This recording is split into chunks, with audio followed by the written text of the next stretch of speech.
Good evening, everyone. I'd like to call tonight's meeting to order. Welcome to all the attendees. Wish we had this kind of turnout at regular meetings all the time, but anyway, maybe next time. So this evening, we'll start with confirmation of quorum. Do I have quorum? Yes. CAO? Okay, next item is declaration of conflicts of interest. Does anybody on council have a conflict of interest to declare in tonight's agenda? Okay, so next up we have the adoption of the agenda. It would now take a mover to adopt the agenda in its current form. Do I have a mover? I move. Moved by Councillor Esty. Do I have a seconder? Second. Seconded by Deputy Mayor Martin. Sorry, we're going too fast for her. Okay. Are we ready for the question? Question. We'll now proceed with the vote. All those in favor of adopting the agenda in its current form show your consent by saying yes. Yes. Opposed, no. Motion carried. Next, we have two separate adoptions of minutes to do. The first one is the adoption of the minutes from the November 19th regular meeting. It would now take a mover to adopt those minutes in their current form. Do I have a mover? Moved by Councillor Jean Gras. Do I have a seconder? Second. Seconded by Councillor Esty. Are we ready for the question? Question. We'll now proceed with the vote. All those in favor of adopting the minutes from the November 19th regular meeting show your consent by saying yes. Yes. Opposed, no. Motion carried. The next would be the adoption of minutes for the December 3rd special meeting. Excuse me. Do I have a mover to adopt those minutes in their current form? Move. Oh, wow. Moved by Councillor Savoie. Do I have a seconder? Seconded by Councillor Jean Gras. Are we ready for the question? Question. We'll now proceed with the vote. All those in favor of adopting the minutes from the December 3rd special meeting in their current form show their consent by saying yes. Yes. Opposed, Opposed, no. Motion carried. So, excuse me. Wow. The next item is questions from the public. However, if your questions or comments pertain to the rezoning application, we'd ask that you wait till that portion of the meeting. So does anyone in the audience have a question for us that does not pertain to the rezoning that they'd like to address right now? Okay. So next we have council member reports. I don't have my list, so I'm just going to go around the table. I'll start with Councillor Murray. Thank you for everyone coming tonight. I did want to say, put up my, in memory of Diana Beers, the family that's been around the community for a long time. They lost her right before Christmas. She was a staple of the neighborhood. I think a lot of kids that lived in the Irishtown areas and Maple Hills area. I went to her daycare back in the day. So just once again, condolences to the family on the loss of her. And then past that, I know a lot of people have reached out over the last couple of days about their MB Power bills and stuff like that. So I did make a post on the Irishtown group, just saying that if anyone wants to kind of answer any of those, what their bill was before and now, I will kind of try to pass that on to our MLA and stuff too. So for any of the residents that want to do that, it's just on the Irishtown Facebook group. So yeah. Okay, thank you. Councillor Esty? Yep, you're good. Okay. There was something I'd like to bring to our attention, specifically as it relates in Ward 1. Back around New Year's, there were two armed robberies in or near Ward 1. And I heard about this through a community group on Facebook, and I didn't see a media presser about it. So I contacted the RCMP on January 8th, and I spoke to Sergeant LeBlond, and he told me at that time when we spoke on the phone that he did not believe the incidents were related, and so he said there would not be a media release. And then he emailed me the next day, and he said that they were actually going to do one for one of them, one of the incidents. So they went up. It's on the Facebook group if you want to see it. The RCMP Moncton one, I believe. And what he communicated to me was, obviously, there's been a trend somewhat of crime has increased, both the nature of it and the quantity. And so rural communities are not exempt from that type of activity spreading out into the rural areas. So he recommended that people call the RCMP to report any activity they deem suspicious. It's very important that it's being called in because they use that data as a way for hiring, allocation, and general patrol routes. So if there's petty theft, speeding, trespassing, a suspicious person, even if it seems really minor, please call it in because that data, again, is really important for their metrics in deciding patrol routes, staffing, and hiring. Thank you. Okay, thank you. Deputy Mayor Martin? All right. First off, welcome to our first Maple Hills regular council meeting of 2025. While we are still in our foundation stages of our rural community, I'm happy to report that public interaction and interest is increasing. Ideas and concerns regarding the future of Maple Hills are being brought forth, and I look forward to being able to tackle these topics as it is our responsibility to do right by our community. Positive feedback has been brought regarding the new center by residents, in particular the community use. Residents have been enjoying designated community time and look forward to see what else we can actually offer with the space. There has been suggestion of adjusting the designated time slots to be more accommodating to individuals with regular working hours. Ongoing issue that has come forth time and time again for our area that is going to need a little more interest in. So an ongoing issue is childcare and after-school programs. This has definitely been brought to our attention. The positive increase of young families in Maple Hills, it's becoming more and more apparent that these programs need to take place. We need local businesses, et cetera. As we all know from the area, there were daycares here prior. They've since retired and sold properties. But if you know of anyone or anyone's interested in starting up these programs, please reach out. We'd love to connect people and see if we can get something going for the community there. I'd like to say thanks to the volunteers. I'm pleased to say that the rink is, well, up until a couple of days ago, up and running again.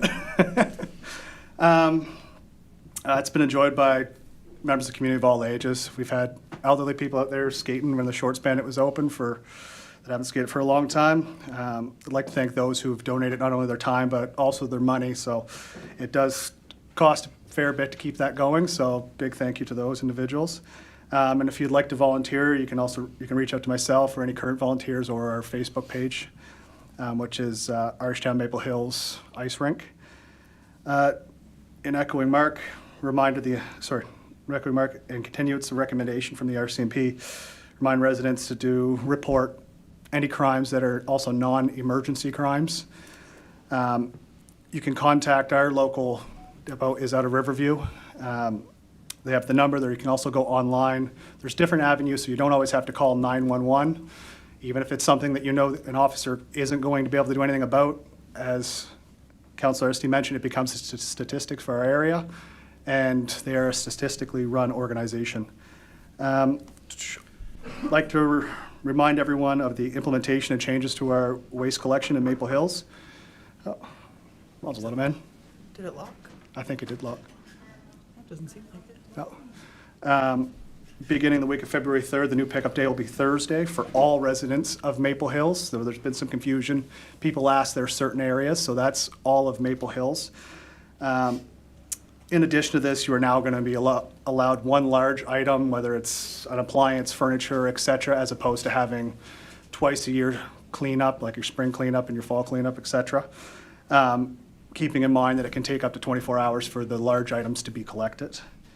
And then this year, so something I've kind of decided and been thinking about doing myself, in addition to the ongoing like community outreach with different programs and that and transparency, I'll be adding time slots specifically here and I'll schedule them out. So if anyone in the community wants to stop in, I'll be here. They can have a conversation, have a coffee with them, whatnot, just to have a little more community outreach. So that's it in a nutshell. Okay, thank you.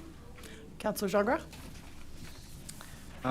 Yes, I'm not going to repeat what Councillor Esty and Councillor Martin brought up about the RCMP because it's been a hot topic in my ward especially. Another thing that's people are still talking about is the change in garbage. I have to say though that for the most part, People are very positive about the changes that are coming.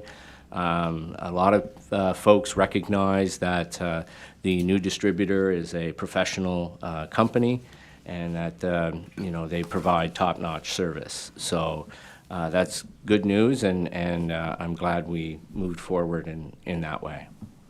Thanks. Thank you. Councillor Sabwa? Just want to begin by saying this is our first meeting of the year, so I want to wish everybody a good, happy, healthy new year.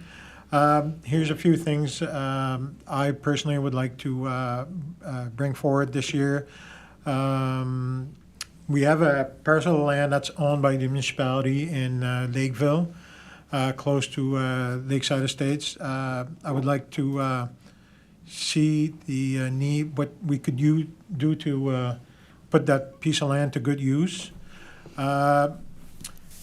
Just thinking about it recently, I would like to start a project to create a wall-size mural in this building. It's a fresh new building. We want to put life into it.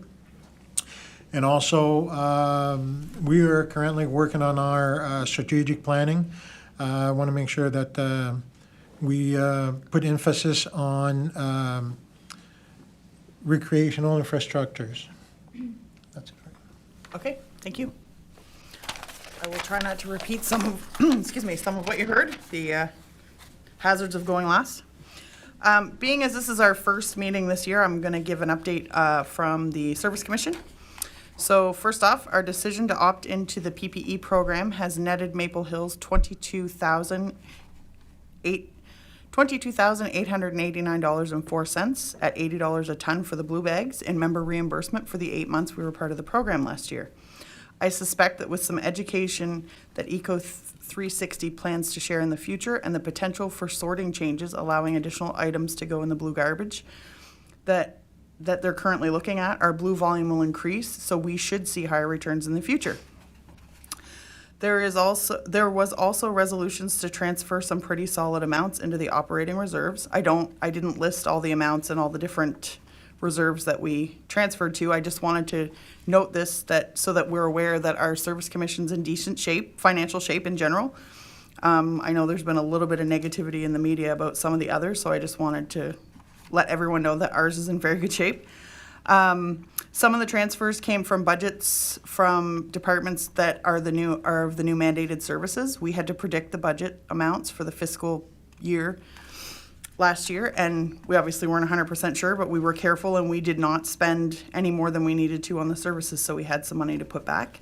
I will say that the regional collaboration line, which is the trails as well as other items, is only transferring $35,000. I know we brought up some concerns about our contribution to that line item, and I just wanted to let everyone know that we didn't put a whole bunch of money aside in that line item. They're not sitting on a whole bunch of other funds. On tourism, the RSC leads have been in touch with Chanel and are working with Maple Hills to help with any promotion they can. The Service Commission website also now has the regional tourism calendar up and running, so our events are showing in that calendar. The federal government has approved a $50,000 grant to assist the Transportation Committee and the Service Commission to help with the study and work being done to determine rural public transportation needs. This will help us further the work to get a regional public transportation option going, so there's some studying being done and there would be options that would include Maple Hills, so that's a positive. I do have some stuff here that if anybody would like to see it, I can pass it out after the meeting. I only printed a couple because I did them myself, but they're just updates on some of the, what's the word I'm looking for? Some of the things that Eco 360 and the Social Development Committee achieved last year. From our retreat last year, it was put forward and agreed upon that in 2025, the Service Commission would have fewer meetings with increased length.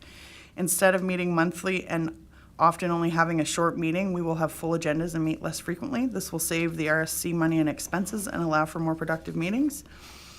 And finally, as Deputy Mayor Martin indicated, there's an update to the garbage contract, and those will come with changes. If anybody didn't get their mail out, I know I only got mine late last week.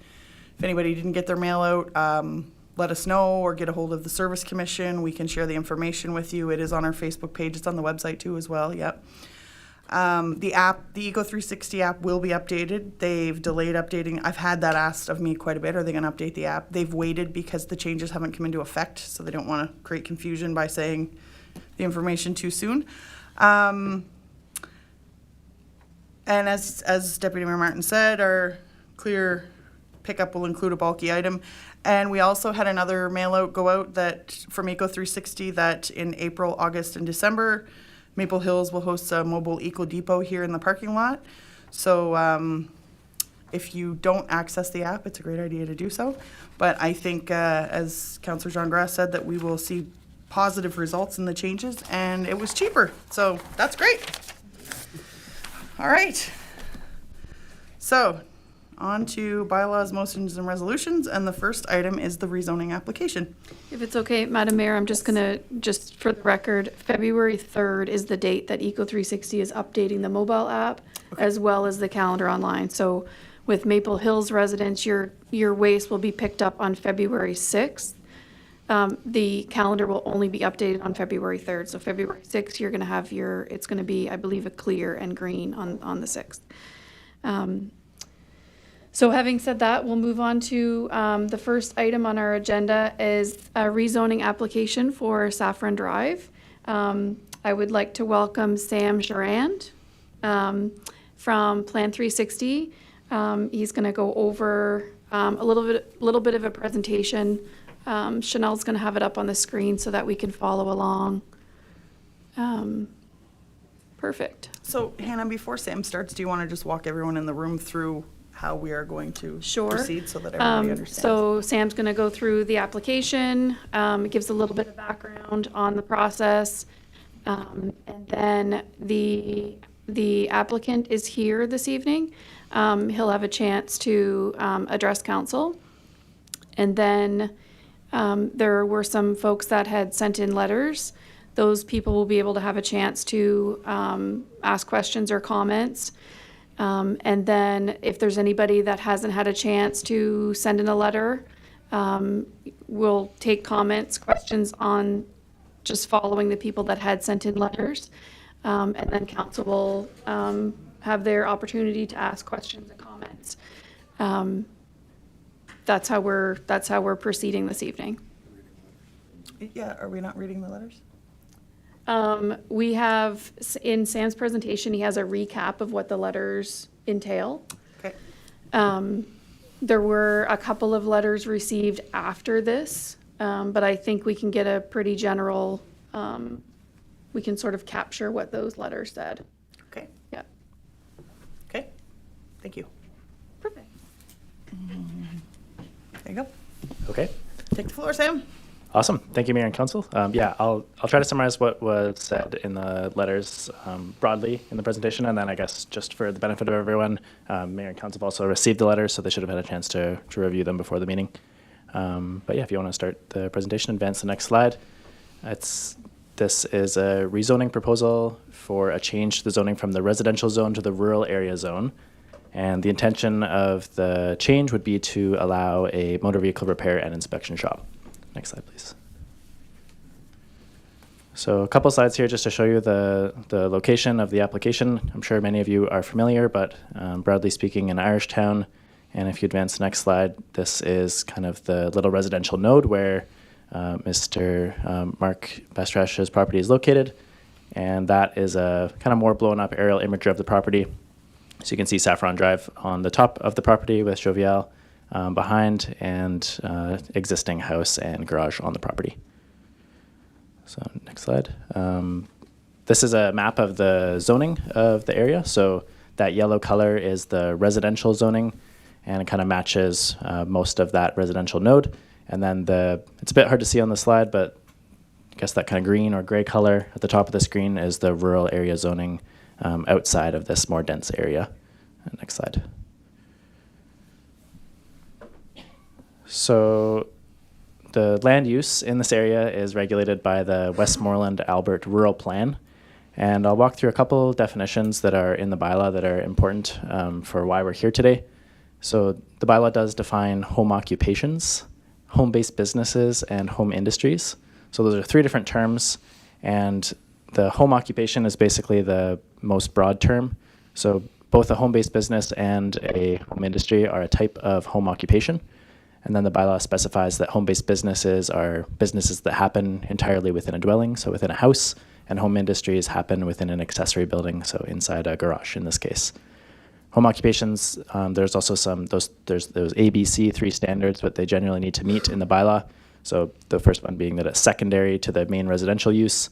The second one being that it doesn't change the visual appearance or the kind of residential character of that property. And the third one is that it doesn't become a public nuisance, less noise, traffic, and parking as some of those things. Next slide, please.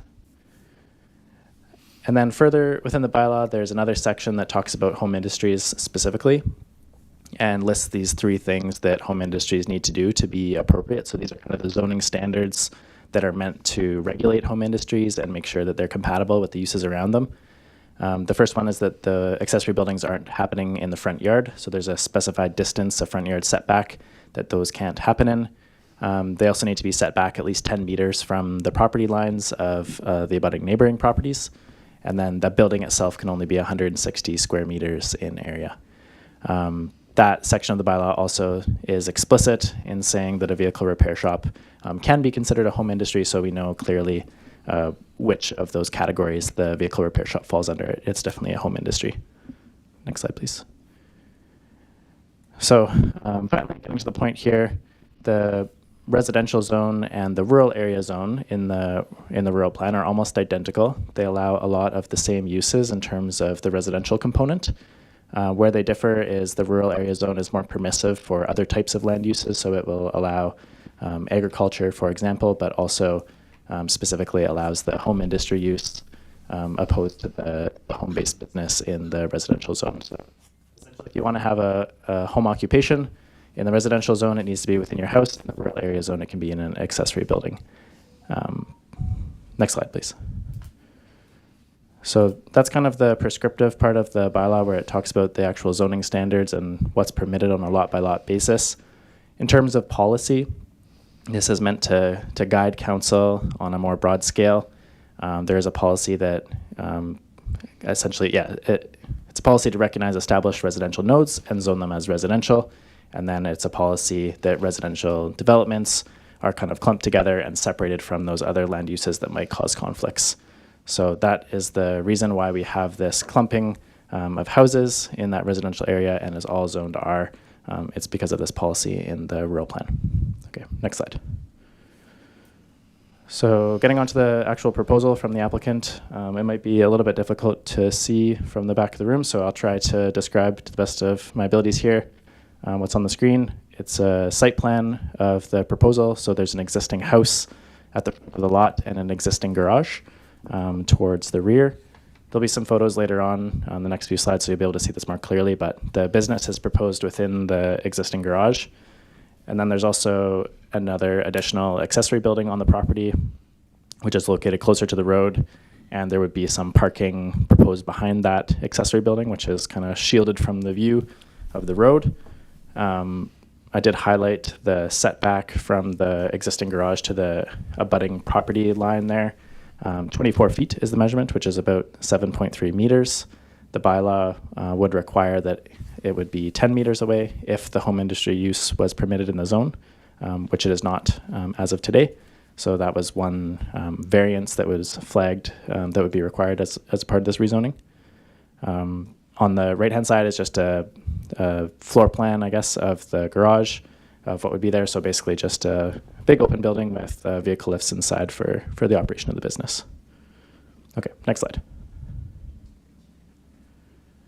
So we can flash through these fairly quickly, I think. Just some site photos of the property. Maybe pause on this one, or if you can go back. Just a shot from the road. So the proposed business would be in that garage at the back of the lot there. Then there's a couple closer up photos further on, so you'll be able to see the building.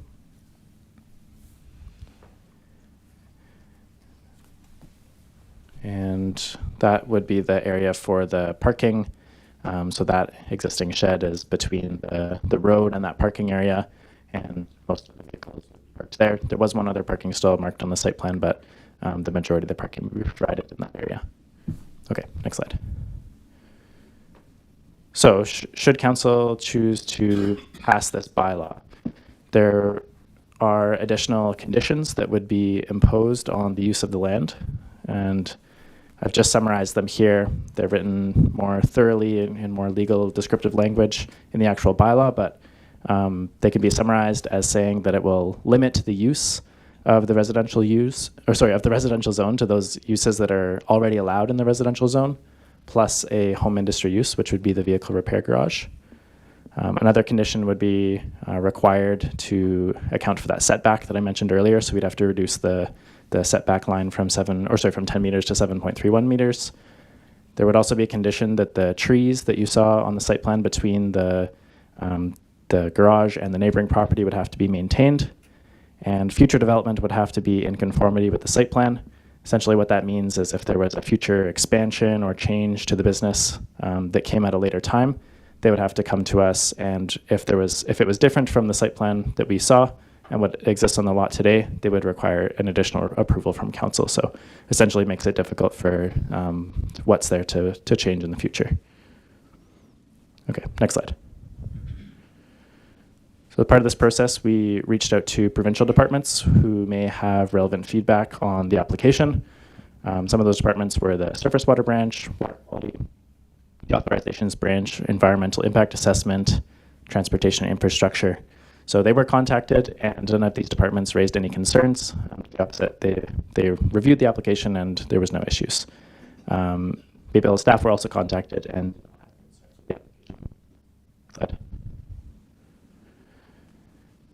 another step in this process was the application went to the Southeast Planning Review and Adjustment Committee.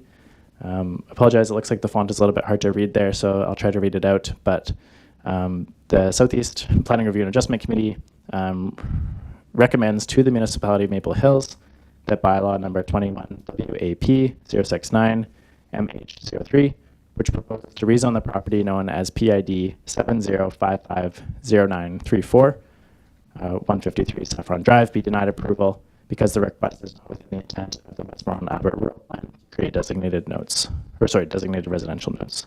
So that was the recommendation of the committee to Maple Hills Council. Next slide. Another step in this process was the notification of the public. So if you were a property owner within 100 meters, you would have received a letter in the mail. There was also a notice posted on the Maple Hills website on December 21st, so about a month ago. Since I wrote this slide, I believe we now have 4 letters in opposition and 11 letters in support for the application. Some of the comments that we received in support spoke to the professionalism, organization, tidiness of the current applicant and property owner who has been operating the business and is expected to continue operating the business. People also cited that, there was essentially a lack of issues with this use that has been allegedly happening in the past. There hasn't been issues with traffic or noise from those perspective from the neighbors. And there may be benefits of having a local repair shop in your backyard, convenience, stimulating the local economy, sentiments to that nature. Some of the comments that we received in opposition were that there is a fundamental incompatibility between land uses such as this and residential, so there might be issues with traffic, noise. People did mention water quality, pollution, things like that. There was also a concern that although the applicant is applying under his name today, the application would go with the land and not the owner, so if the ownership changed, the business would still be allowed to continue under a new owner. And then, a concern that if this application was passed, it may pave the way for future changes in the neighborhood or future development of this nature. So obviously not a comprehensive recap of everyone's comments today, but just a very brief overview of some of the things we heard with those letters. Okay, next slide. So to summarize, I guess a discussion on all of this information that we brought together and bringing towards council today. When we review the policy, the application does go against the rural plan to create those designated residential nodes. essentially taking one of those properties within that residential area and rezoning it back to the rural area zone doesn't fit within that vision of the rural plan to make an area that's a suitable place to live. You try to keep those potentially incompatible uses out of that area, so it's not within that intention of the plan.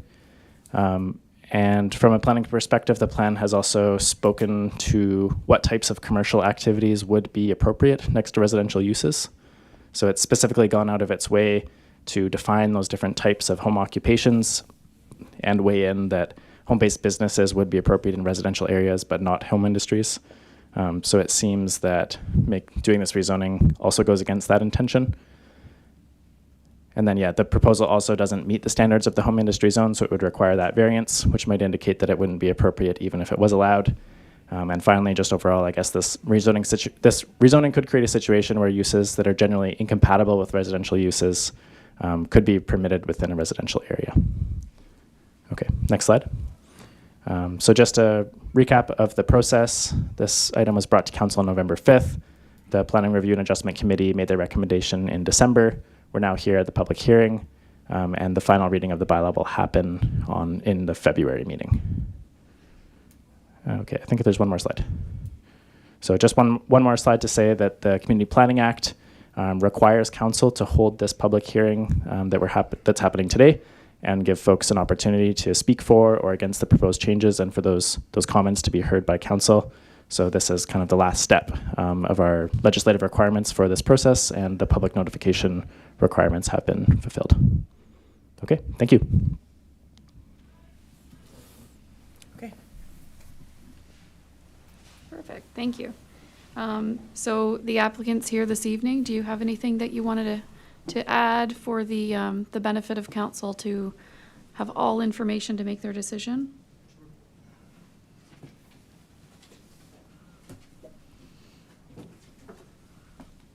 Can you put his mic on? Yep. For those who don't know me, my name is Mark Bastrash, and I'm here with my wife Tracy. We live at 153 Saffron. We have 2 young children and have been here since 2013. When we built our home in 2013, I was working as an automotive technician for Toyota and was employed with them for 22 years until I made the decision to leave in 2023. I recently applied for the rezoning of my property from residential to rural. The purpose for this was to be able to apply for a motor vehicle inspection station license, which simply means I could do vehicle safety inspections in my garage at home. It was always my future plans to work for myself at home, but I wasn't sure exactly when. But I did make sure what I wanted to do was permitted before purchasing the land. From my understanding, we were zoned as rural until sometime in 2022 when we all got rezoned as residential. I found this out when I tried to apply for the MVI station license, and zoning informed me that they could no longer provide me with the necessary paperwork due to the recent changes. After many conversations with Plan 360 and Maple Hills, I was advised that my only option would be to apply for a property rezoning from residential back to rural. If I had received a license before the change, I would have been grandfathered in. I didn't apply earlier as I thought it would cause a conflict with my employer at the time, and I was unaware of any changes to zoning were coming. I feel like there should be extra consideration to my request as I was here 8 years before the change. If I had just moved here, I wouldn't even be challenging this. I've made the suggestion about having a signed agreement with conditions allowing me to operate without rezoning, or if the change is necessary, have an agreement that it automatically returns to residential if I sell the property in the future for the new owner. But for some reason, it can't be that simple. Maybe with all your support and concerns, one of those options will be possible. If this request is approved, there will be no change to the appearance of my property and will always stay clean and maintained as it is now. There will never be a yard full of cars, parts, or junk. My wife would never allow it anyways.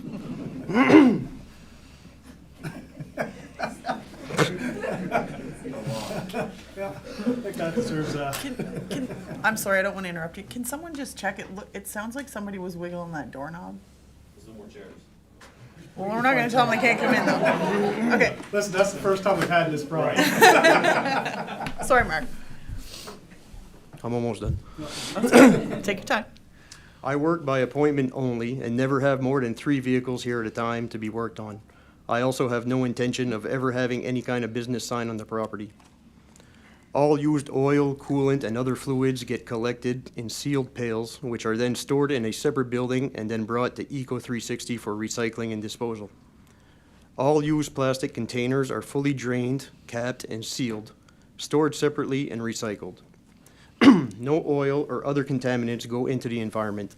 Any small amount of fluid that may end up on shop floor immediately gets collected with a floor dry absorbent and disposed of in bags.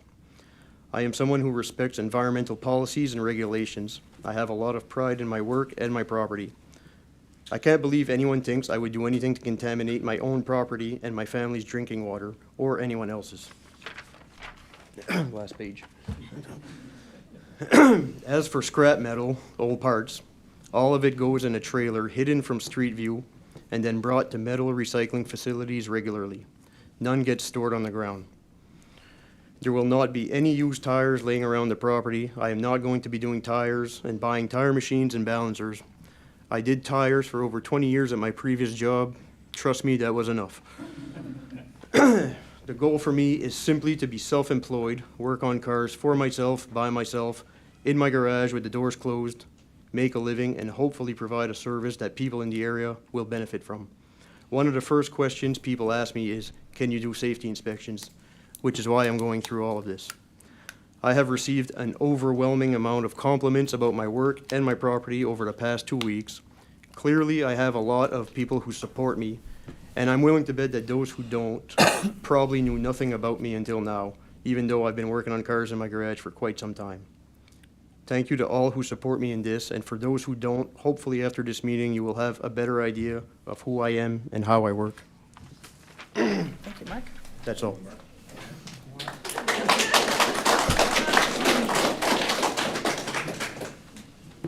Okay, so now we take, Now we'll take comments from anyone that had submitted letters. Sure, Okay, come on up yep. to the podium.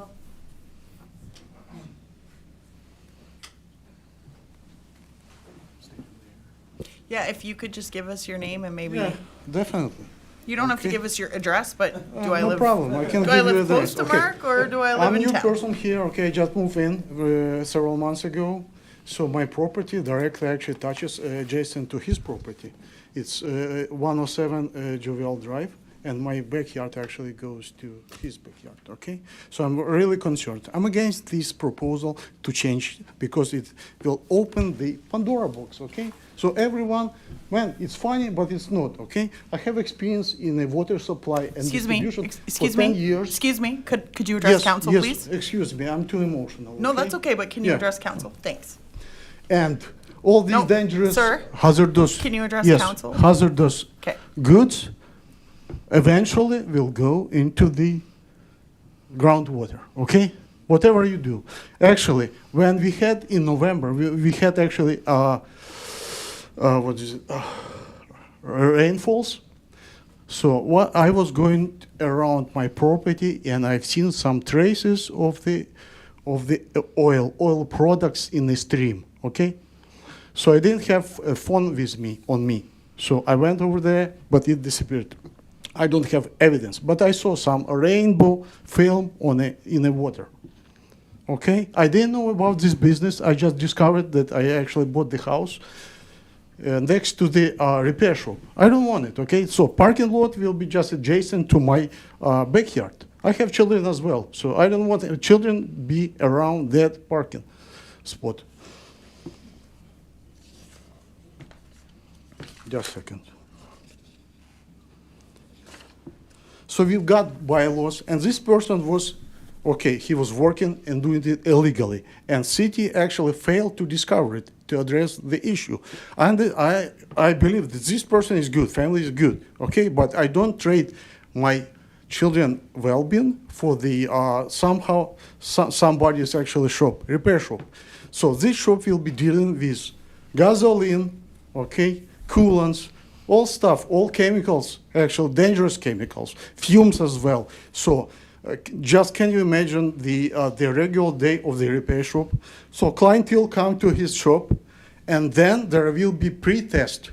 So he needs to know what to actually to repair, okay? So that car will be going around the neighborhood, coming back. After the repair, there will be after test, post test for the same car. So you will be seeing those cars going around the city, okay? And by the way, the road quality is pretty low. When you walk on the road, okay, these days, -10, and you feel actually that the actual asphalt is sagging under my weight. It's like a swamp, excuse me, okay? So I don't know. Do we have standards or we don't? All right? Regarding the crime, okay? So new clientele, or excuse me, we were talking about future developments. What are future developments for this shop? What do you mean about it? Okay, so the shop will be expanding, hiring low-paid employees, okay? And those employees, they don't care about the environment at all, believe me.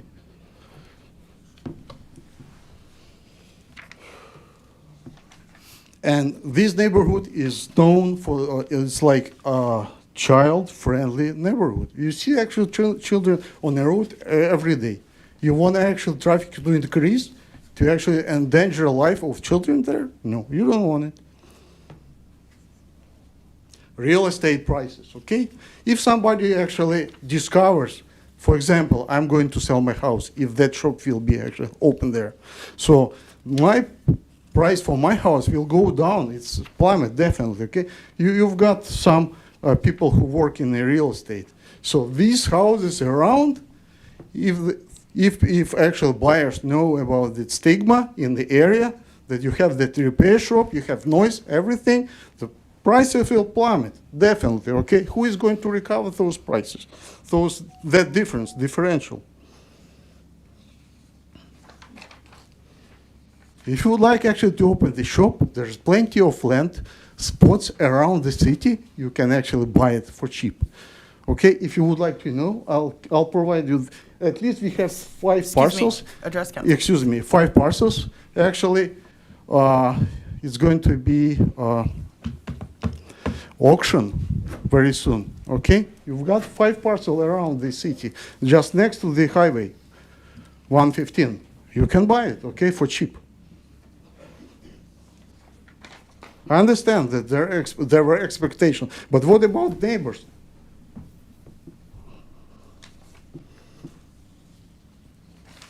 Just a second, excuse me. And city says actually that, yes, where is it? Excuse me. Excuse me for my language, okay? I'm too emotional and my English not perfect, okay?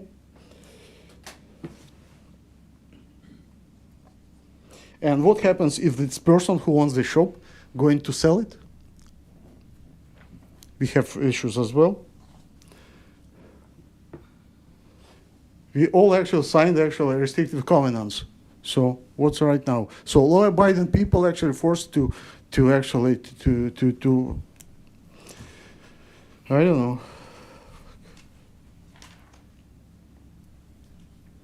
So my worst, the most actually concern is the water quality, okay? Noise and pollution, definitely it's coming. Once it's there, it's not easy to recover, and believe me.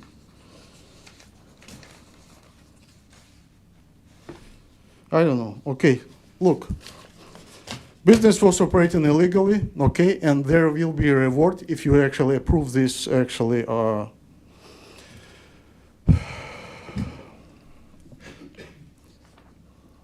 proposed bylaw change. So it's a sense signal to law-abiding citizens that you can do whatever you want and you will be rewarded for it.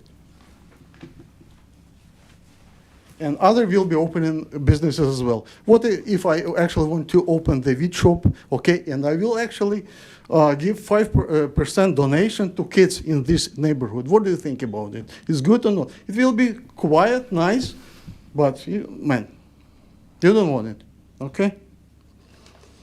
So please, do not allow this happen, okay? Because it will turn into industrial area, not just residential area for children and normal people. Actually, I moved here because I wanted actually to live quiet, rest of my life to live in a quiet area without any problems, okay? I'm pro-community, no anti-community. So I believe that industrial zone should be set somewhere else, not in a residential area. I believe that's it. Sorry for that, okay? Thank you. You're welcome. Do we have anybody else? Okay, yep, okay, we'll get you right after. Okay. Your name? Pascal Ferron, And. 99 Saffron. Okay.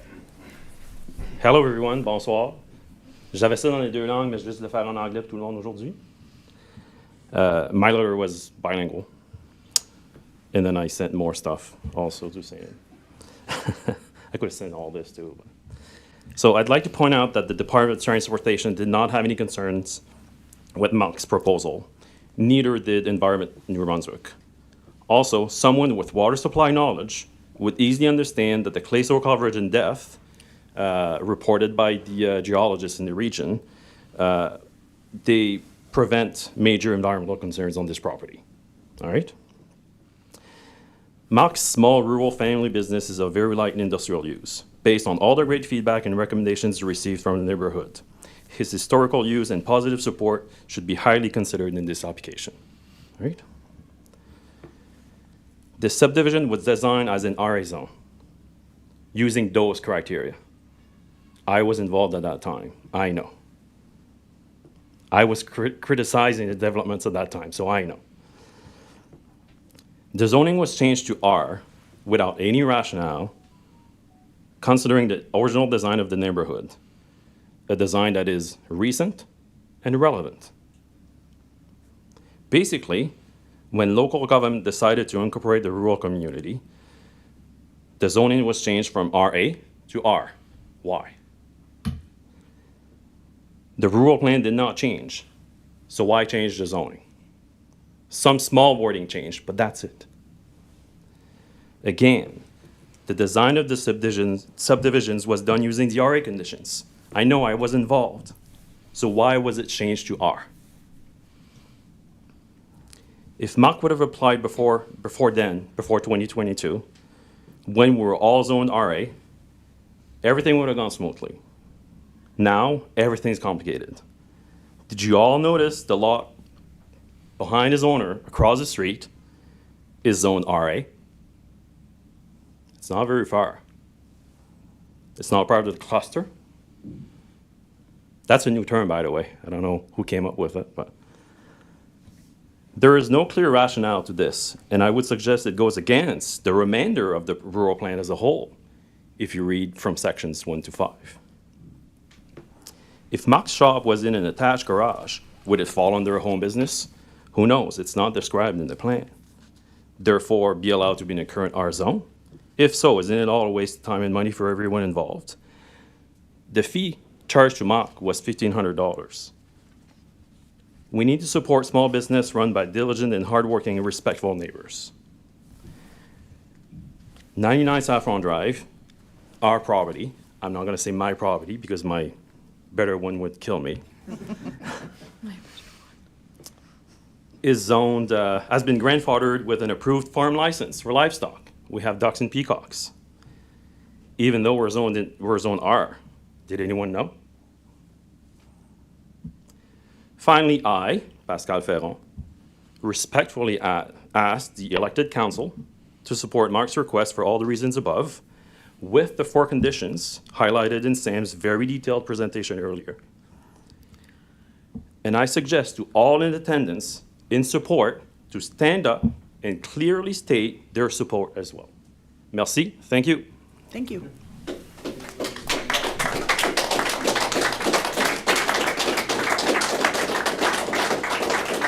Thank you. So I think next we have, yep. Sorry, I don't mean to point, but until you tell us your name. Mayor, Council, and Planner. My name is Véronique Manuel, and I just want to thank everyone who's here this evening. either in support or with voiced concerns. And I think it takes a lot of courage to be here for either side.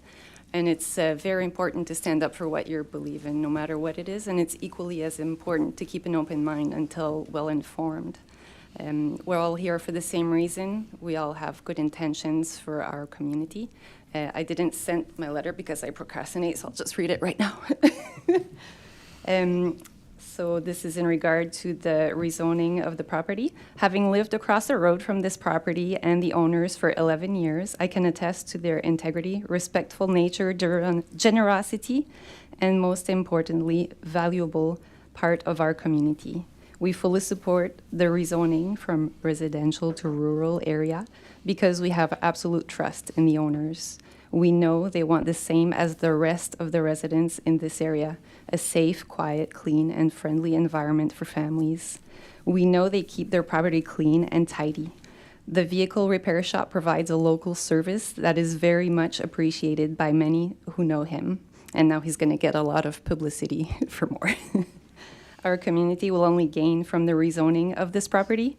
Ensuring that the owner can provide his automotive mechanical services will not only benefit the residents, but also ensure that this family can remain living at the current address. We absolutely want them to remain living here and wish them success and happiness.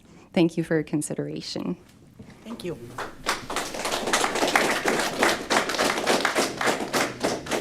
So anyone else from the floor that submitted a letter that would like to speak? Okay. Anyone from the floor who did not submit a letter that would like to speak? Okay. The fellow in the back, in the very back, raised his hand first, and then we'll go with you, and then followed by. Worship, members of council, staff. Je m'appelle Marc Barber. Je vis sur la Saffron. Bonsoir à mes amis, mes collègues, mes voisins. I also own Domain Brookridge Estates, which is the park. We are a nonprofit company. My statements tonight do not reflect those of my team. I speak on behalf of myself and my wife at Saffron Drive. I chose Maple Hills, better known as Irishtown, before I moved here in 2019. The sole purpose of choosing this property after having lived in Fredericton, also in Dalhousie, owning multiple properties, was this covenant. The restricted covenant was placed on us by Mini Farms Estate Subdivision on May 12, 2010, long before any of the neighborhood was there. I don't envy the decision that is put before you. I don't even understand how we got here in the first place. We are a tight-knit community. We got each other's back. I am absolutely incomprehensible as to how this is even a topic and how we're here voting for or voting against, supporting, not supporting. Thank you. Thank you. Okay. Hi, thanks for giving me the opportunity. So my name is Paul Govan, and my children grew up on Saffron Drive. I'm at 49 Saffron. So I've been there 35 years, when it was the Mini Farm Estates, before you people were around, actually. So I just like to say, been there 35 years. And I'm the one that walks the two German Shepherds, so you probably know who I am. So I walk Saffron Drive once to twice every day. And I've never seen a spare tire or anything leaned up against the property in question. I've never seen anything unsightly. And to be honest, I've been in Irishtown since '78. And I've seen, don't want to be a rat or anything, I've seen elsewhere that sometimes that we used to dump oil and press stone. Nobody does that anymore. Nobody opens up a plug out of a motor and lets it run out. It's just not done. So this property, from what I can see, is very clean. And I can only speak as a neighbor who's been there for 35 years. So I have no problem with this. And thanks for your time. Thank you. Thank you. The gentleman in the blue shirt, yep.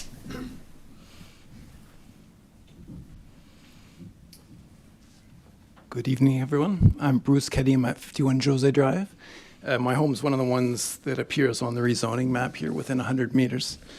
I'd like to voice my support for the application, the rezoning application. My letter's not in yet, so I'd like to go on record as being of support. That'll come tonight, I imagine, after the information is shared.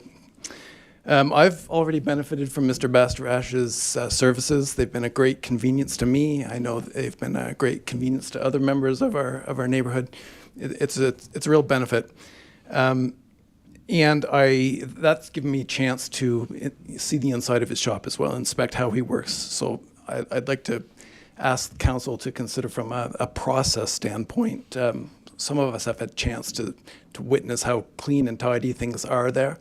And I'd ask that we look at the environmental risk reduction opportunities that this application provides as well.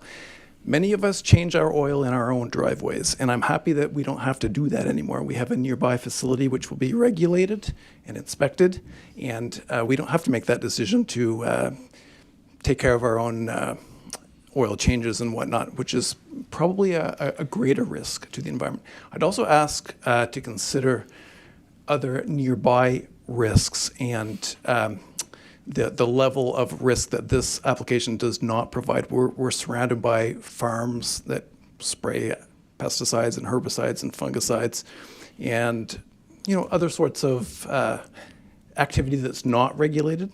So by adding a regulation to this facility, I actually think it's a risk reduction for our neighborhood. It's a convenience for those of us who live there and a risk reduction for the environment. He's already demonstrated over the past years that there's no increase in traffic, or at least negligible and not any inconvenience to us as neighbors. There's no noise pollution, no environmental pollution. There's been no risk or downside demonstrated in all these years. So I'd ask council to consider approval of the application, and I'd like to voice my support.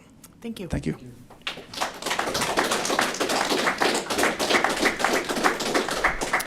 So do we have anyone else on the floor who would like to speak? Okay.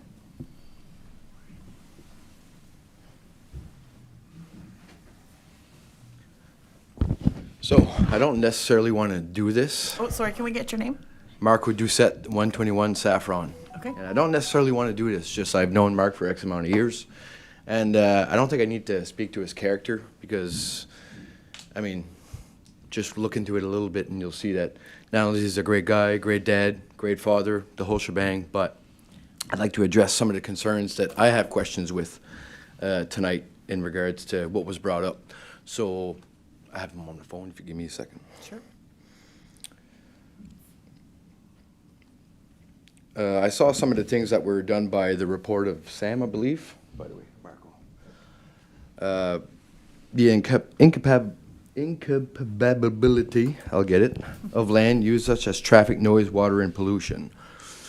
When it comes to traffic, I mean, he's worked on my cars before. He's very fast, but he's not fast to the point where it's going to affect traffic in the subdivision. It's just not going to happen. I mean, he can't do 25 cars a day. I wish he would. Probably be cheaper because he charged by the, yeah. Noise, if we're going to address noise, there's a drummer on Roland that we should have a meeting about next week because he lives further away and I hear him pretty regularly and I've never heard his impact or anything. So, I mean, if noise is an issue, then we should take that into consideration. Water pollution, it's guidelines. Every shop has regulations, right? I mean, it's material data sheets, containers. I mean, if you need some sort of an audit process, then let's figure that out and figure out how it needs to be done. But there's shops all over the place. So when it comes to water pollution, I don't think it's right to take that as a point because if it's done right, then it's not into effect for anything else. So why would it be for him if he does it right? Future owners and operators. I think that can go both ways. If I was going to buy a house, if it has a hoist, I'm going to pay more for it. You know? So if you take into the whole pollution of the land thing, I get it. But if you operate under certain regulations and he is audited, then so be it. Then it should be fine, right? Benefits of local repair shops and convenience. Anybody that lives here that's ever gotten any work done by Mark knows he's the go-to guy around here. I've been to many mechanics. The convenience of having one in the subdivision is great. I'm giving you the dumbed-down version here, but I felt, as a friend to Mark, I had to say something. Water stands in the water is something that kind of really got me a while ago when, I don't remember his name, but Mark's backdoor neighbor. By all means, water stands in the water can be anything. I mean, anybody does oil changes, anything in their yard, and soap in the water can get stands in the water. So I know he has water purification experience or whatever it was, but I don't think that's enough to dictate the fact that Mark actually caused any harm to his land or the land behind him. So I don't think that's applicable at all in this case. And Mark Barber, my neighbor, by the way, great neighbor, I love you, whatever happens here, mentioned the covenant. And I'm curious about the covenant, and I don't know if you guys can answer questions at all, but so when that was stated, when we moved in, is that considered a bylaw? No. Or is that a law? And who decides on these laws? No. This So- document can only be changed So- by a judge with all of our. Okay, guys, we're gonna let the gentleman finish, and then we're gonna have some questions for Sam, and we can ask Sam to help explain that. Yeah, okay, so if that were to be the issue, then, I mean, I know we're doing this right now, but shouldn't we be challenging that? And if so, how do we do it? I guess that's my question. So who decides this? So, yeah, so when you're finished your statement, we'll post some So questions this gets to decided Sam. tonight? No, we're not, the decision won't be made this evening. The purpose of this meeting is for us to understand how the residents feel, to help us make an informed decision, to gather information, and decide which way we think is the best way to proceed for the community. Gotcha. Cool. Well, if this isn't approved tonight, it'd be nice to know what the actual avenues are to attack this further, because I really think that Mark should be approved to do what he wants there, because he's going to do it under certain guidelines that, to me, if they're approved by other shops, I don't see why they wouldn't be at his residence. Thank you. Thanks. So do we have any other questions or statements from the floor?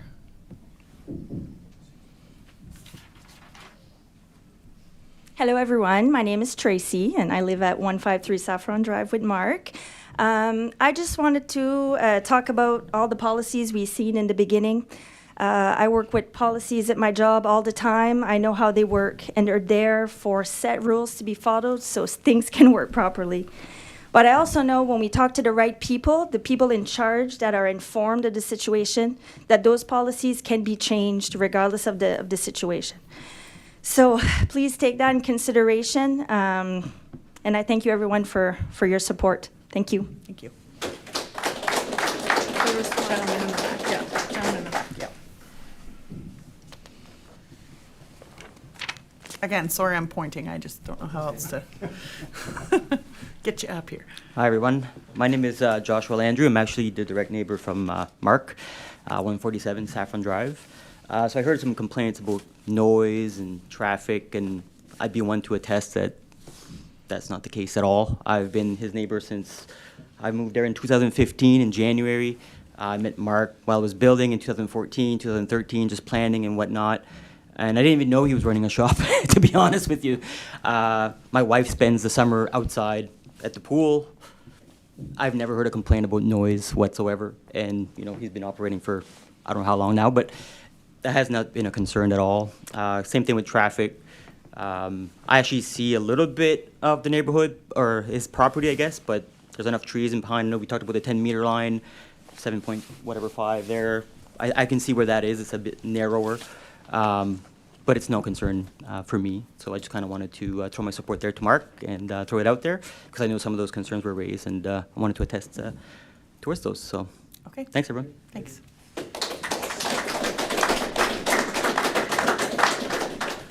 Does anyone else from the floor have any questions or statements?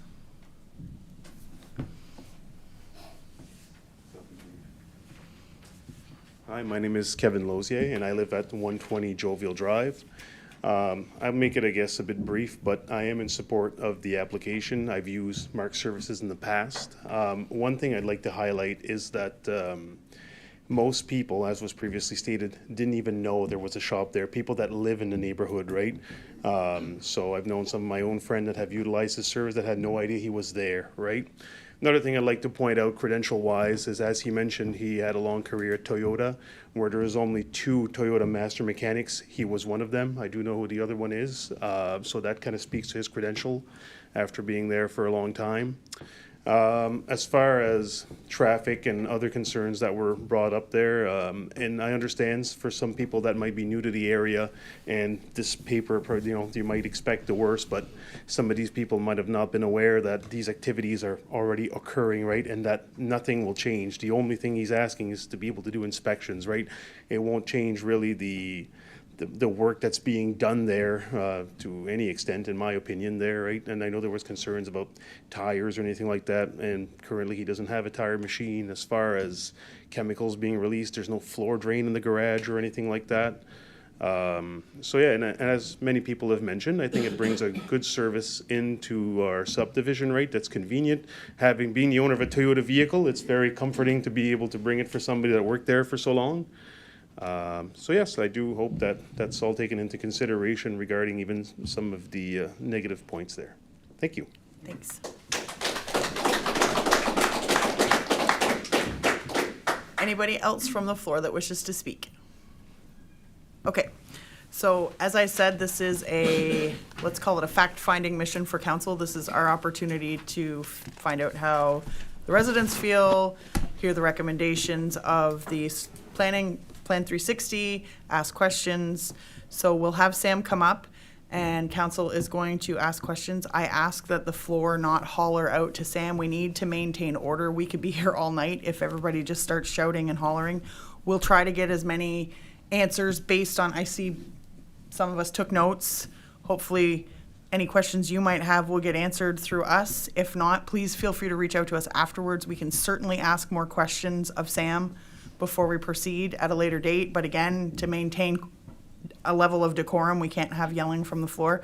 I'm only saying this because we already did a rezoning and things got a little heated, so we're going to try to avoid that in advance this time.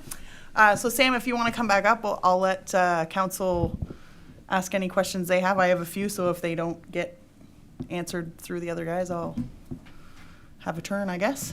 So Councillor Savoy lit up first. My question is of legality, I think. If we were to go ahead with the proposed modification, does it create a legal precedence? Yeah, good question. There's no legal precedence because you've made this decision. Council, if there was another rezoning application at a later time, council has the discretion to evaluate each application on an individual basis based on its merits. So no, there's no legal precedent. It is a common thing that people will use as a rationale. They'll say, oh, there's a mechanic shop right next door. You did it for him. Why didn't you do it for me? But ultimately, that decision is made by you on each occasion. Yeah. Okay. Deputy Mayor Martin. So I just want to touch on a few things that was said, but make sure it's acknowledged. So prior to 2022, when land reform and all that stuff was coming, this would have been allowed in the current zoning at the time of RA, with the exception of that setback, I guess. You're good, Sam. Perfect, thank you. Yeah, that's correct. It just would have had to follow the zoning standards at that time. I actually don't know off the top of my head whether the 10 meter from property line setback was the same at that time or not. But yeah, it's my understanding before the reform, it was permitted. Okay, and brought up by another resident that spoke, if this was an attached garage, it would meet a different specification. I don't think so in that case. I'm not sure if you remember, but I did have that slide. Yes. Basically, the bylaw does specify that the vehicle repair shop on like that use specifically is considered a home industry, whether it's attached or detached. So in that case, I don't think it would be. It would still require that approval. Yeah. Okay, and this is just to bring forth the concern about the covenants as well. I've received questions about that. Some questions come up here. My understanding is covenants is solely between the developer of properties and the people that purchase the properties. Has nothing to do with essentially the local government entity. That is solely a contract between the developer and the purchasers of the properties. Yes, that's correct. It's not a bylaw of Maple Hills or any other bylaw, and it's not enforced by through the permitting process. So yeah, it's solely an agreement between those two parties, and any resolution that's needed between those parties is taken on by them without the involvement of local government. Okay. Yeah. Now, previously when we spoke with this, I asked the question about if the property was to sell, could it be automatically reverted back to residential? Now, obviously, some good things came from land reform, some complications came from land reform, this, I think, being one of them. In this situation, could we put a stipulation on it? If he was to sell, he has to apply for rezoning to residential again? I don't think so off the top of my head. Maybe you could direct staff to look into that a little bit further and see if there's something that we could do, but it's not typical to have a condition of a rezoning that it would by default change on the change of ownership. I will say that I guess at any time in the future, council could receive another request to rezone or could rezone properties of their own volition. But it's not typical to have those conditions on a rezoning to change with the ownership. Okay. Now, when you're bringing the information forward, one thing that was brought up was the licensing process and the inspection of that. Now, I'm not sure if you have any information on this one, but I'd be curious to know is there a regular inspection of the facility? Because you did mention that if there's any plan changes, expansion of the garage, use, et cetera, it has to specifically go through and apply for. So he cannot just expand the garage without applying for this. Is that correct? Yeah, I can't speak to the provincial requirements for inspections, but I can speak to the future expansion question.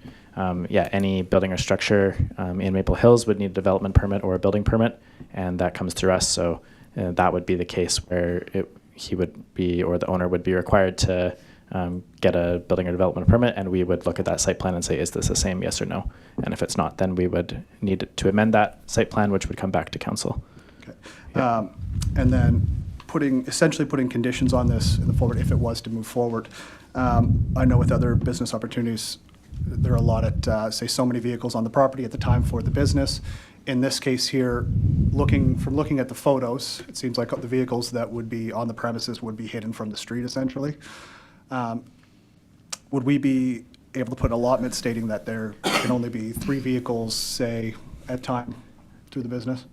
Yeah, good question. I think it's kind of built in already with the parking stalls are actually marked on the site plan.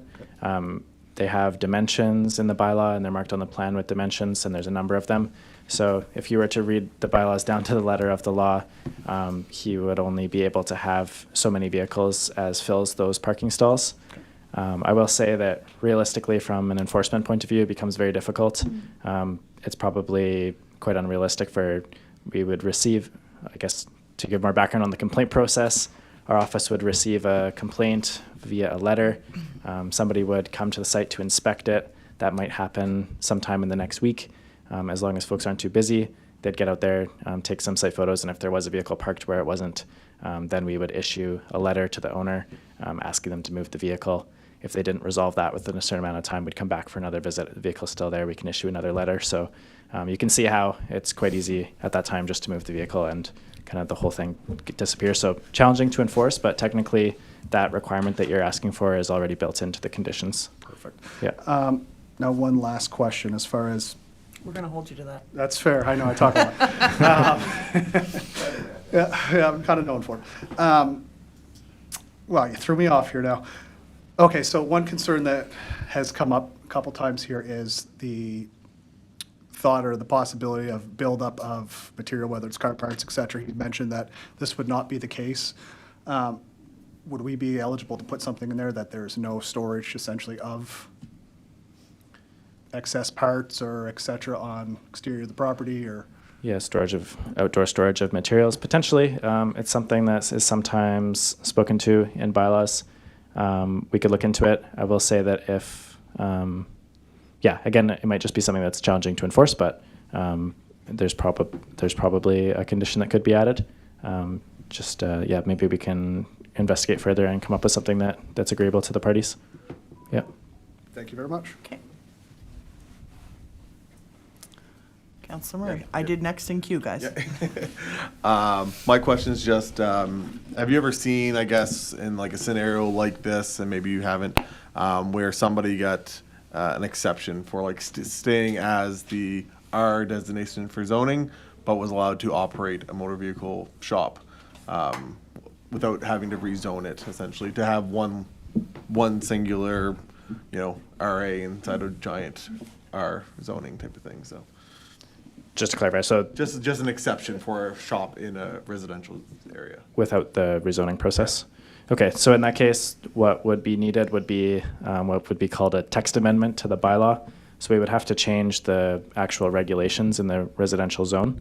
So the result of that would be that anybody with a residential property could have a vehicle repair shop on their lot. So the fact that it's site-specific requires the site-specific rezoning. Okay. If you wanted to address it on a global basis for all of these lots, that's... No, I just wasn't sure if you'd specifically make it for that one. Yeah, so. that's essentially what this process is, to address it for just this lot, yeah. Okay, thank you. Yep.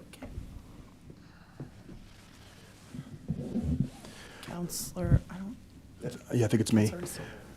Would there be any mechanisms in the application or post-application process that, because one question that came up was the water. Could there be a conditional, like say we were to view this positively, could there be a conditional request where we require a phase 1 environmental or some type of a water test currently to see if the groundwater is in fact clean, which could possibly disabuse any thought of the fact that it may be contaminated?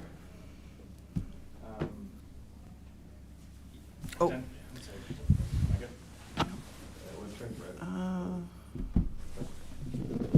Did it turn red? No. It's off. It's red on my screen. There you go. Now press it. Can you go Okay, next in no, queue? just a sec. No, because it's gonna go to him. That's okay, and then skip them.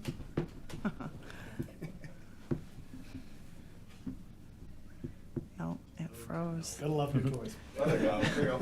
Okay. Perfect, And thank you. then Yeah, I would suggest that that's kind of already happened. We reached out to the province with this specific question in mind. We basically asked their water quality branch to look at the application and ask if there was any issues, and they looked at it and got back to us and said that there was no concerns. So I would suggest that that kind of preliminary first step has already been completed and has passed with no issues. Yeah.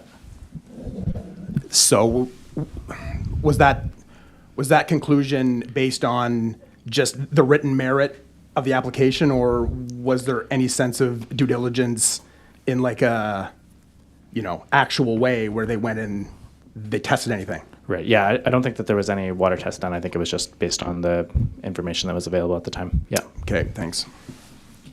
So don't shut yours off. Councilor Zagra. I'm not concerned about the current owner. He said that he wasn't going to put up signage, but in the event of a future owner, can we put restrictions on signage? Yeah, this is a difficult one in Maple Hills specifically.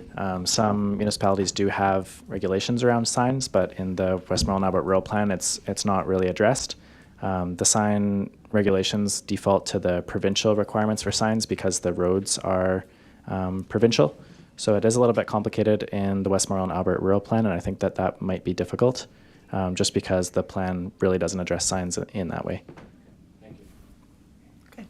So, and I'll address the room first so when he refers to the Westmoreland Albert Rural Plan, that was given to us. So when we're asking these questions, it's because it's not a plan that we came up with, so that's why we're asking these questions, because it was, here's your municipality and here's your plan. So you said that the zoning was changed in that area in 2022? From rural to residential? That's my understanding. When the new plan came forward, there was different language in the plan, like the policy that we talked about the residential nodes was one of the things. And yeah, as it was all updated, they designated these nodes as residential. And so that's why that change happened. So was it done in this fashion and that the zoning was changed so the residents were made aware and there was a public hearing and they had an opportunity to speak about it? The Westmoreland plan had its own, I guess, public engagement process for the adoption of the whole plan at large. But each individual property owner wouldn't have been notified on an individual basis if their zoning was changed. So if a property owner lived in a location that the zoning was changed, they weren't made aware? I believe that's correct, yes. Okay. Yeah, I guess everything else I was going to ask got covered with the other questions. I just wanted to understand if the property owners had the opportunity to do what we're doing here. Okay. Oh, sorry. Councilor Esty. So it's actually just a follow-up to my first question. So I understand that they made a ruling based on the written merit of the application without any, physical examination of the water. Would there be would there be a mechanism by which we could have a phase 1 environmental done or some kind of a third party, independent party do a water test to disabuse any notion that the water, is indeed contaminated? Okay, yeah. Maybe I was dodging your question a little bit at the start in a certain way. So glad you clarified. I don't think that the province would do that as a service of the provincial government. I know in other projects like this, not typical at all to see for a small like residential kind of garage. But if it was an apartment building, for example, on a lot without access to municipal sewer or water, we would sometimes require like a water study or a servicing study to be done. That would be typically conducted by like a hydrogeologist or some kind of independent consulting company, so that the applicant or the proponent would pay for that study to be done, and the report would go in support of the application. So it is possible. I think it would be very expensive and probably cost prohibitive to the applicant. I think if you asked for that, realistically, that would be the end of this, just because those reports are so expensive. Like the phase 1's it's not that much. Okay. Yeah. I've done one for like an investment property I bought. Like I had to based on the size. It wasn't. I'm just clarifying that I don't think it would be cost prohibitively expensive. Okay, fair enough. Yeah, it's not my place to speak to that at all. Okay. But yeah, it's something that you could ask for to support the application. I would also just note that because we've started the process now, after the notice was posted, which was on December 21st, council has 6 months to pass the bylaw. So if that was requested, the timelines might be a little bit tight. But if they could get that in order for that to happen, it could be something we could do. Okay, thanks. Okay. Councilor Jargra? Oh. Okay. Was the rezoning done prior to, say, the date on the covenants? No. No, that would have happened in 2022. I believe the covenants are dated before that. Okay. Yeah. So the covenants came first, then the rezoning? Yes. That's correct. Yeah. Okay, thank you. Anybody else? Sorry, I meant around the table. Okay, so I guess at this stage, we would have to decide if we wanted to do a first reading, but I don't think anyone around this table is prepared to do that this evening. Are they? Or are they? So just to remind council, this doesn't tie you into any type of commitment. It's strictly to keep in line with the timeline. Typically, after a public hearing, if there's any interest in council moving forward with it, you would go through with the first reading. Again, it does not tie you to anything. It doesn't commit you to anything. It's strictly for the timeline. You could do first reading of the bylaw just by title tonight. And it would keep us on schedule. So for those of you here, we have to do a bylaw reading 3 times. So what she's saying is if we read it by title this evening, it's just us acknowledging that it exists and that we could proceed with it if we chose to down the road. It does not mean that we are acknowledging that we will. If we don't, it pushes everything out because then we have to wait till the February meeting to read the first one and the March meeting to read the second and third, or not. Right, so there has to be a bit of a time lapse between the first reading and then the second and third reading. So I guess, do we have a motion from someone? Oh, okay, I guess we have questions. Councillor Esty? I was just going to put forth the motion to read by title. Oh, okay, same? Oh, perfect, okay. All right, Councillor Esty? I move that we proceed with the first reading by title of bylaw 21 WAP 069 MH03. Do I have a seconder? Seconded by Deputy Mayor Martin. Are we ready for the question? Question. We'll now proceed with the vote. All of those in favor of reading the first reading by title of bylaw 21-WAP-069-MH-03, show your consent by saying yes. Yes. Opposed, no. Motion carried. CAO Downey, would you like to read? I will read the bylaw by title. It's bylaw number 21-WAP-069-MH-03. A bylaw to amend ministerial regulation 21-WAP-069-00, the Westmoreland Albert Planning Area Rural Plan Regulation. Okay. So now we'll take council to adopt a motion to accept that reading of the first reading by title. Councillor Savoy moves to adopt the first reading. Do I have a seconder? Seconded by Councillor Murray. Are we ready for the question? Question. All those in favor of adopting the first bylaw reading by title, show your consent by saying yes. Yes. Opposed, no. Motion carried. Okay, so if you would entertain us for a little bit longer, we are going to do the appointment of deputy mayor, and then I see there's another item in here, but there's nothing listed. Are we, the appointment of officers? There's nothing under it. There should be. Okay. I have a whole motion. It's blank. Okay, so we have the appointment of the deputy mayor and the appointment of officers, but once that's finished, we can adjourn. So if any of you would like to stick around and talk to us, please feel free to stay. And certainly, Sam and colleague, you're welcome to leave whenever you'd like. We won't make you sit through the rest of this. We appreciate you coming. Okay, so the next item on the agenda is appointment of the deputy mayor. I will let our CAO sort of overview the. Sure. Okay, so when you guys were first elected, January 1st, 2023, you're aware that that's not the typical time that a council is sworn in. It's usually in June every 4 years. So where you guys were sworn in on January, at some point you decided that we would do deputy mayor, redo the vote each January. So it has come to that time.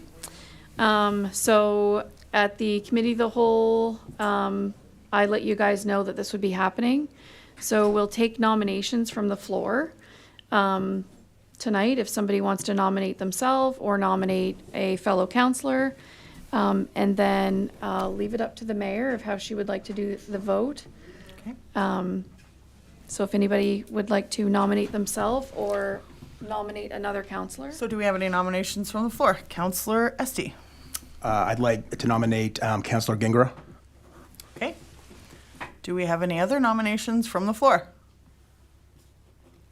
Put my name in again, nomination. Okay. Any other nominations? Okay, so I'm just gonna, I need my email.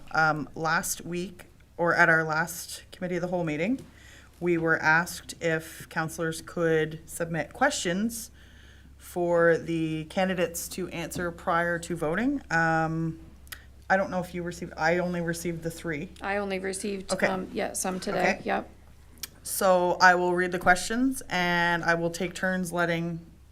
each of you go first.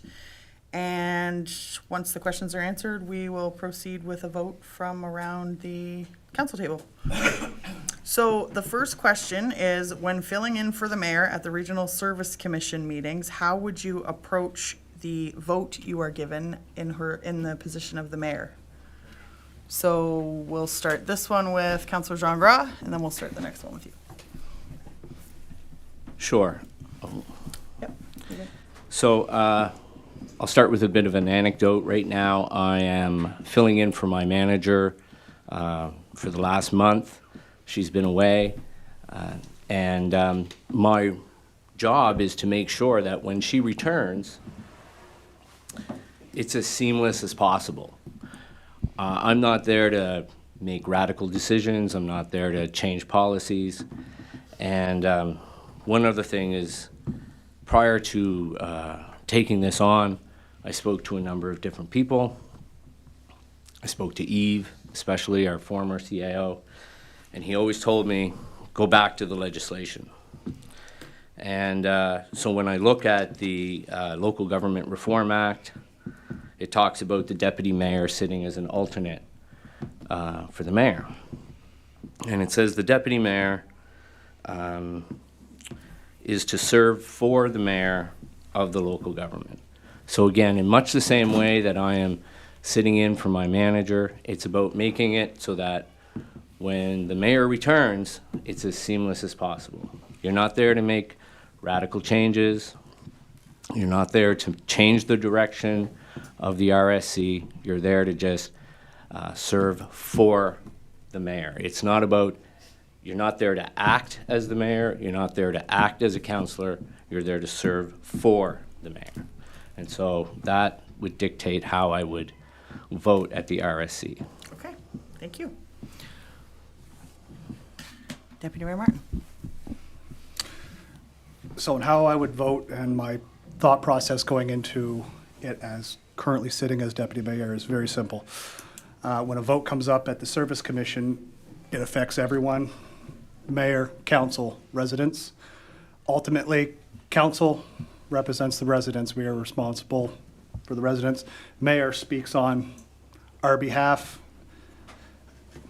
Insight to what Councillor Jandra had to say. There to support the mayor because the mayor already has the support of council going to these meetings. We are in unison when it comes to what's taking place at the Service Commission going into this. She does an excellent job of making sure that we are part of the decision she's making. It's not a sole single person that's doing the decision making on behalf of Maple Hills. She's taking the process of us as council, who represents all the areas, and bringing it forth. So in that indication, my thought process would stay the same when it comes to the vote. It would be, we'd be in unison with the mayor because ultimately it does come down the line right to the residents and representing properly. Okay, thank you. So the next question will start with Deputy Mayor Martin. Given that 30% of our residents are Francophone, do you think at least one person speaking for council should be able to address the public in both languages? And I will say that my French course does not have me in a place where that's me yet. Deputy Mayor Martin. So is this talking specifically for the Service Commission or for council in general? This is for the deputy mayor position. Okay. Sorry. Okay. So as the deputy mayor position and council as a whole, we are all elected individuals from the community. Personally, I would never want to see some person, individual, not include it solely because of language, because we do make sure, and I've pushed to make sure that anything that comes from Maple Hills is bilingual and offered both ways. I think it's important on each individual. The communication, all that has to come across as bilingual, absolutely, without question. If there's an individual that is solely elected, that is Francophone, that's fine. If there's an individual that's solely Anglophone, that's fine. To me, it comes down to the residents pick who they want to support and put them forward, and that's how it should be first and foremost, as long as everyone is represented when the communications do go out. Okay. Councillor Jean Gras. Yes, that's a good question, and a lot of people in my area are Francophone, and a lot of people, especially in Ward 3 are Acadian and Francophone. And we've seen today qu'il y en a plusieurs qui parlent français, qui ont en place parlé en anglais. So we've seen today that there were a lot of people here who spoke in English rather than French, but they were Francophones as well. And yeah, I do think it's important that we have somebody who can especially speak to a crowd in French. I commend both the deputy mayor and the mayor for learning French, trying to learn French. And but I think about, Family Fun Day, and, how much of a treat would it be if we had the mayor give her speech, give her greetings from council, and give an update, and the deputy mayor could, provide une mise à jour, dit bonjour à propos de la conseil. So, yeah, I mean, I think it would be fantastic to have people from both languages with titled positions here. Okay. Thank you. Thank you. And the final question is, and we'll start with Councillor Jean Gras, what does the position of deputy mayor mean to you? I think you already said some of it, but. Well, I'm going to stay away from the legislation this time. But it is a titled position in council, and we have been going through strategic planning lately, and we talk about unity and we talk about One Maple Hills. And I never thought that this position was supposed to be held by one person for our entire electoral mandate. To me, it's a tool that we can use to show unity and to show that we believe in one municipality. We are a huge geography, and moving that position around it just makes better sense. It also creates a stronger municipality, but at the same time, there are things that come with being the deputy mayor that create a stronger council as well. Councillor Martin isn't going to forget everything he learned when he was deputy mayor. Councillor Martin isn't going to change, right, after. He's not going to be a different person if he's not deputy mayor. And so, we're not losing out by not giving Councillor Martin the deputy mayor position. There's also networks in terms of, we all have different access to networks. And here in the center part of our municipality, Councillor Martin, he works with Mountain View School. He works with parents who send kids to Moncton High. And over in my end, however, we have Magnetic Hill. It's a feeder school for Harrison Trimble. These are different networks. And, I'd hate to think that they believe that they don't have access to the deputy mayor position just because one person is holding it. That's all. Thank you. Deputy Mayor Martin? There you go. Do you want me to repeat the question? Sure, put it out so everyone else. What does the position of deputy mayor mean to you? That that means a few different things. So this goes back to even the beginning, getting involved with Maple Hills. So speaking personally, my thoughts with Maple Hills and local government, et cetera, growing up on McLaughlin Road, and I'm going to say prior to MLA Daniel Alain, we would see politicians come through, give a spiel, and then you would never see them again. They were not part of your communities. They were not actively taking part in the communities.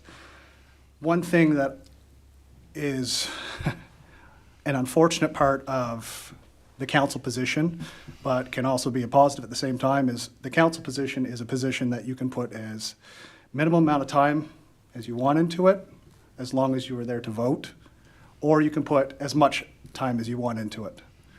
So being involved in the community is a huge part of what I look at when I think the deputy mayor position, and what I strive to do while I was in that position. The idea as a councillor is essentially you do so much. When I see the position of deputy mayor, it's, to put it in a nutshell, to fill into the mayor, for the mayor's position when she's not available. The deputy mayor is also, I look at it on a personal note, although it's not written down anywhere, is you are also then responsible as a councillor at large would be for all of Maple Hills, not just Ward 2, you are for Ward 1. You're working at different ways to help 1, 2, and 3 to see what can happen. And you're bringing that forth. So when I look at the position of deputy mayor, I see it as a need to step up from, regardless of whatever you're doing as a councillor, you need to step it up. You need to be that much more involved, because myself as a councillor, I say that word a lot, I never wanted to be an armchair representative. I never want to be an armchair politician. I want to be involved in the community, make sure that the people that I'm there to represent, whether it be Ward 2, whether it be 1 or 3, as I look at it as deputy mayor position, as actively represented. They're in the communities, you're doing things, you're trying to do things. So to me, the deputy mayor position is a position, and what I look at as and see is it's a position that you need to step up within your community. You have a higher responsibility, not just for, as David mentioned, throughout your networking, because it does create further networking possibilities. For instance, at the Service Commission, all the deputy mayors sit as alternates, so you're able to make different connections through that way, talk through different things. And on that instance, you are representing Maple Hills as well in a subcategory to the mayor, essentially. So to me, in a nutshell, it's deputy mayors, you have to step it up. You have to go the next step. You have to be there for the community. You have to be actively involved, and you got to be willing to put the work in to be actively involved, not just come and vote. So that's it. Okay, thank you. All right, so I guess at this point, we would call for a vote from Councillor Esty, Councillor Murray, and Councillor Savoie on the next deputy mayor-elect. So I guess we'll just, all those in favor of electing Councillor Jean Gras as our next deputy mayor, raise your hand, I guess. Sorry, we've not done this before. Okay, and all those in favor of electing Councillor Martin as deputy mayor. Okay, so the vote was 2-1. The new deputy mayor for Maple Hills will be Councillor David Jean Gras.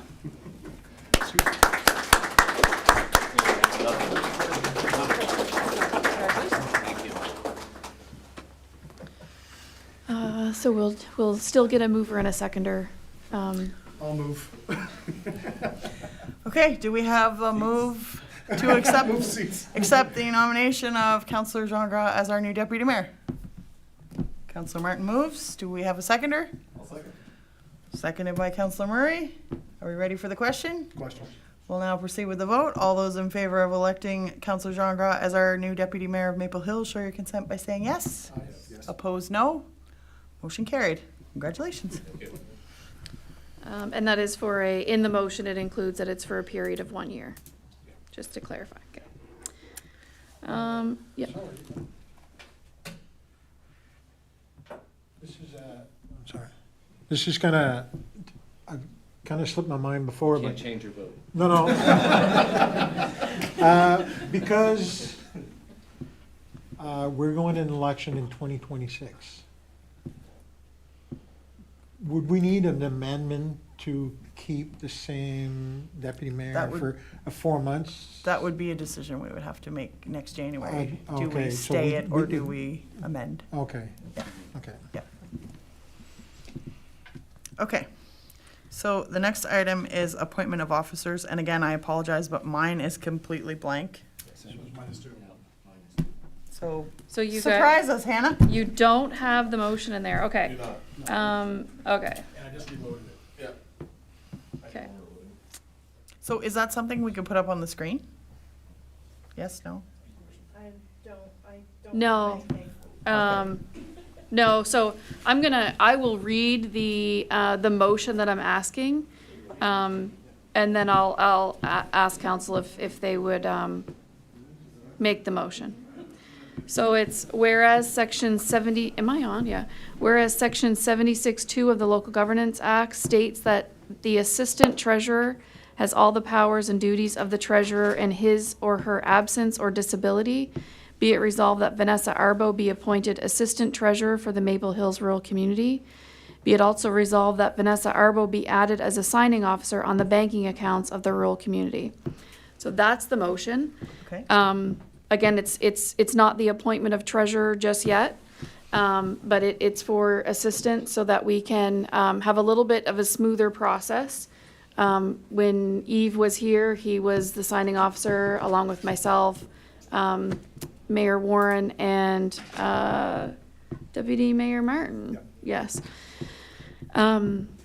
So it's really just to keep things running smooth. So in a nutshell, guys, we don't want, if Hannah's sick, we can't. Yes. Right. Yeah. Okay.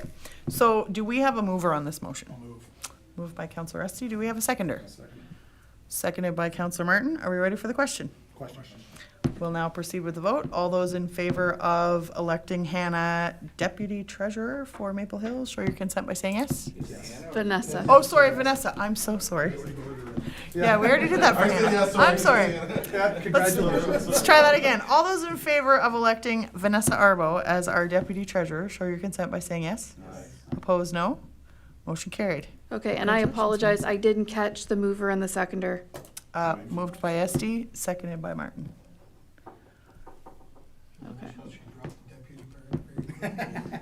Just cut liver, right? That will be effective right after when the meeting is over. So, yeah. That's all I have. That was, okay. Yeah. Again, we couldn't see, so I was unsure. So do we have any unfinished business? No, nothing for this evening. Can I say something? Oh. Yes. Just before I move to close, I would just like to say that that Deputy Mayor Martin did an exceptional job. You certainly have stepped up in the community, and you have done what you said in terms of the way that you defined deputy mayor. And I would just like to point out that I put the motion forward for David only because I felt that the spirit of when we first discussed deputy mayor was we actually were going to share it around, and that's the only reason. So I think you did. I think you did an amazing job. I'm not. This was not a discredit. Good, buddy. Okay. Okay, so I'm gonna let, because this is not what we're supposed to be doing right now. No, I know. This is not what we're supposed to be doing right That's now. unfinished And these people have entertained us so they could talk to us. So I am going to let the newly elected deputy mayor have the floor, and then I will have you adjourn. Okay, perfect. Yes, I have to echo what Councillor Esty said, and also that if this was, I don't disagree. Like, if this was a contest of who the nicest guy would be, none of us could be deputy mayor except for Chad. So, better watch out, Eric. Hey, you better watch out, buddy. Okay, it would now take a motion to adjourn. Do I have a mover? I move. Moved by Councillor Esty. Thank you for entertaining us. The meeting is adjourned, and feel free to come and chat.